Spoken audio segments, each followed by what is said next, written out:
That morning when I woke up, everything felt normal. I had no idea by the end of the day I would be strapped, in and out of consciousness, to a stiff, icy stretcher in the hallway of the emergency room.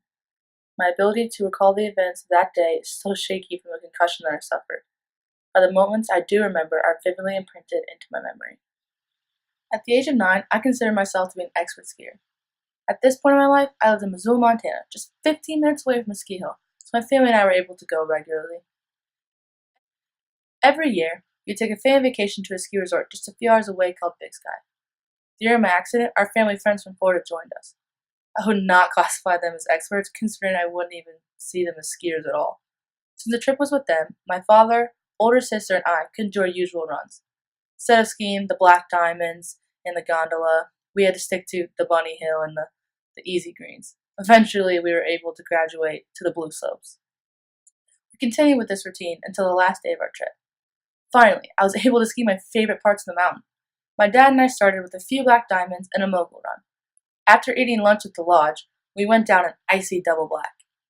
At the time, skiing this particular slope was arguably the scariest moment of my life. Once we had conquered that, we wanted some fresh powder to glide on, so we worked our way over to the gondola. I can still visualize how fresh the snow was at the summit. The bitter wind scraped across my cheeks, leaving behind a raw sensation.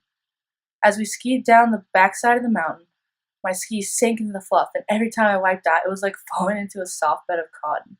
My opinion of this snow quickly changed as soon as the cold snow got under my gloves and my hands started to burn. When my dad and I finally got off the mountain and returned to the lodge, we stripped our freezing wet snow gear down to our unattractive blue and pink long john.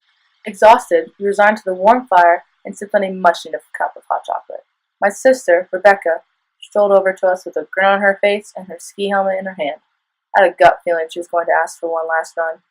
"Come on, guys, let's hit a trail before we head home," she said. My dad was really smart. He avoided eye contact and pretended he was sleeping. She spoke again. "Let's go, Rose, you and me." I replied, "That's not going to happen." She was persistent. "Please, we'll do an easy green. The lifts are going to close soon anyway." I knew she was not going to give up, so I finally agreed to go. I reluctantly strapped on my wet snow gear and unwillingly left my seat by the cozy fire. When I walked outside, I noticed the ski day was beginning to end, and there was almost no line for the lift. When we were silently riding up the mountain, my sister could sense I was unenthusiastic about skiing this one last run. She said, "I know what'll make this fun. Let's race." I replied, "Got my interest. First one from the top of the hill down to where the trees split into the two trails." "You're going down," she replied. I knew I would never beat my 14-year-old sister in a race, but it was against my competitive nature to give her that satisfaction. I ignored her comment, and moments later we were approaching the top. We lifted our skis, slid off our seats, and turned to go down the slope to the right. Little did I know that this was going to be my last time skiing to this day. I have no recollection of the events between the time we started our race to the moment where my eyes first opened and I could barely make out the blurry image of a paramedic asking me questions like, "What day is it?" and "What's your name?" However, I do clearly remember asking him to shut up. My sister, on the other hand, maintains a scarring memory of the tragic events that took place during this time. Rebecca can no longer be in the room when she sees blood because of the traumatic effect this accident had on her. She has agreed to speak about her recollection of the traumatic incident, even though it is difficult for her to go back to that time. Hi, I'm Rebecca Chandler. I'm Rose's older sister. I'm 3 years older than her, and I was the only witness to her ski accident. It was a really scary, traumatic time for us. We were both really young, but we were really advanced skiers. We grew up in Missoula, Montana, and we had been skiing since we were 3-4 years old. So we knew what we were doing, and we knew the people who worked at the ski hill we were at, and they let us go up late when the mountain was closing around 4 o'clock when they probably shouldn't have let us go. But since we were good and we had been there for a while, they decided to let us go up together. So the two of us went up to one of the runs, and we decided to race down because that's what we did. We were extremely competitive and we're always racing each other. And so we raced down the first part of the hill, and I, of course, beat her to the bottom because I was older and I beat her in most athletic events at that age, and she was really competitive, so she got angry that I beat her down, and when she was coming down next to me, she tried to turn to the side and do kind of like a hockey slide to spray snow on me, and which would have been funny, except for she hit a patch of ice and she slid right past me, increased her speed 3 or 4 times, and flew about 30 feet and hit her face on a tree. It was a really loud sound, just smacked her face on the tree, and then slid about, 50 more feet down the mountain, skis off, just tumbling down. And I can remember skiing down to her, and she was just laying there, kind of semi-unconscious, crying, asking what happened, and there was just blood everywhere. That's one of the things I remember the most, was there was so much blood all over her in the snow, and just a ton of blood. And the first thing that I saw when I came to her was there was a hole in her neck warmer, and I was looking at that hole and then realized that the hole was actually in her lip right here, and it was these 2 teeth right here. They had gone out of her mouth, through her lip, and through the neck warmer into the snow. So the next thing that I did was to look for her teeth, because I thought if I could get them, they could put them back in at the hospital, or she would want them. So I'm looking around in the snow for the teeth. It was hard because they're white, but there was blood in the snow, and I found one of her teeth, and it was about that big. The whole root came out and everything when she hit the tree, and amazingly I found one of them. I couldn't find the other one, so I put it in my pocket, and all the while she was asking me if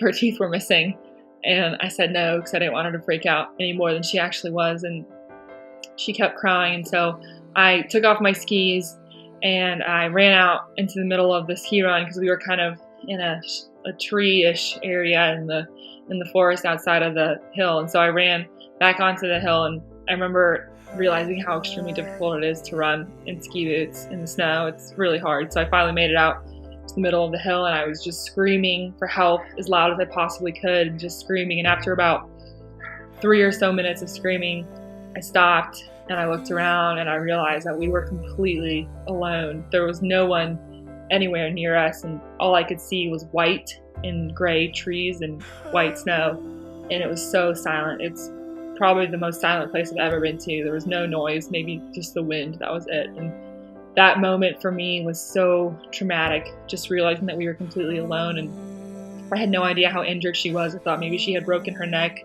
or had brain damage possibly, and it was really terrifying. I think I don't remember all that much after that. It was really traumatizing. I know that at one point, I think my screaming must have worked, because a woman came and skied over to us. I think she was ski patrol.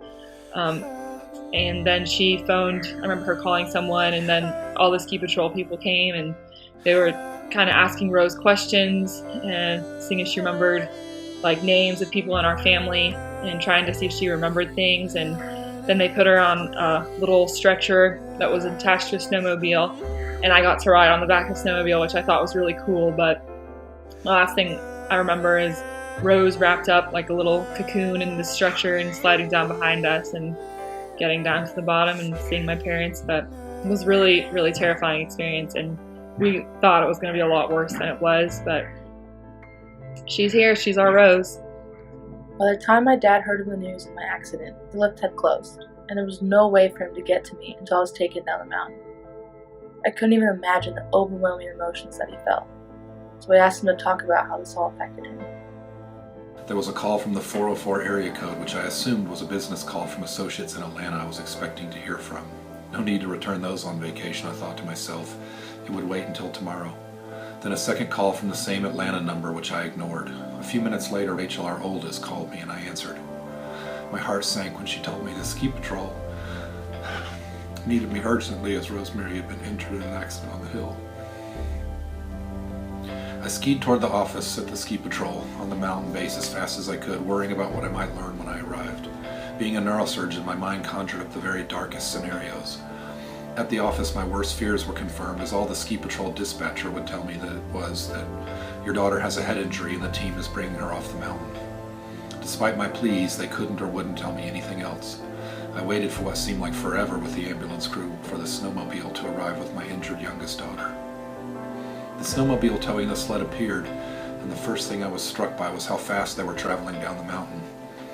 It almost seemed dangerous, and I thought to myself it must be bad or they wouldn't be traveling so fast.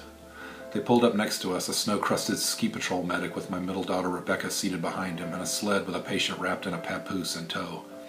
I couldn't see Rose as she was completely covered.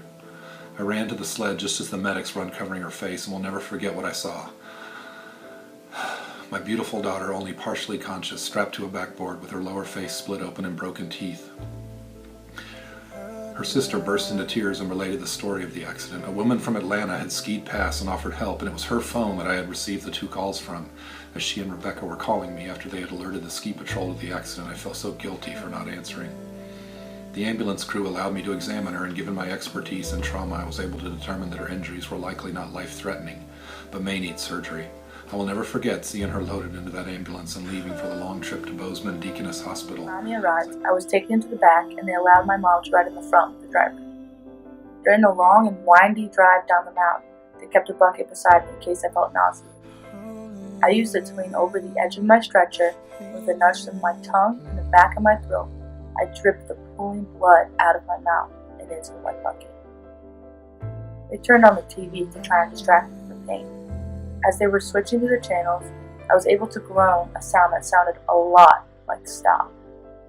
For some odd reason, after I had just almost lost my life not more than 30 minutes ago, I chose to watch a show about extreme skiing where people wiped out every other month. Looking back makes no sense, but it worked at the time. Throughout the entire ride, I came in and out of consciousness and tried to sleep. The paramedics were quick to keep me alert every time I started to doze off. The next flash of time I can recall is when we got to the emergency room. I remember waiting on the rigid stretcher in the hallway for what felt like hours. I was still strapped in. One strap across my chest and the other across my back. I couldn't move. I started to feel as stiff as the board itself. After that, everything goes blank. The next thing I remember is I'm in the operating room and the doctor is standing over me. He had a mean look on his face. Without warning, the next thing I felt was a deep shooting pain in the side of my jaw. I tensed up and started to cry as the doctor forced the Novocaine into my body. Then he withdrew the needle, and I could feel the rush of cool fluid disperse under my skin. My memory draws blank once again. The next thing I know, I'm waking up in my parents' king bed back at the lodge. My mom was right there to comfort me, with stuffed animal moose and milkshakes because I couldn't even solve it. If I hadn't been wearing a helmet that day, I would not be here to share my story. I am thankful to be telling my story and for my successful recovery. After the accident, I was never afraid or embarrassed of showing people the person that I was. I would take out my teeth probably more than I should have. I tended to use it as an icebreaker when meeting new people. I don't use that approach nowadays. People don't even notice my scar or plastic teeth. While I recovered back to my normal self, and more importantly learned a valuable lesson. The only time I feel down is when I think about the emotional stress, worry, and guilt I put my family through. As a 9-year-old kid, I never thought about how my actions would affect myself and others around me. While the entire accident was truly an accident, it was my decision to try and spray my sister with snow, and that one decision changed a regular family ski trip into a nightmare.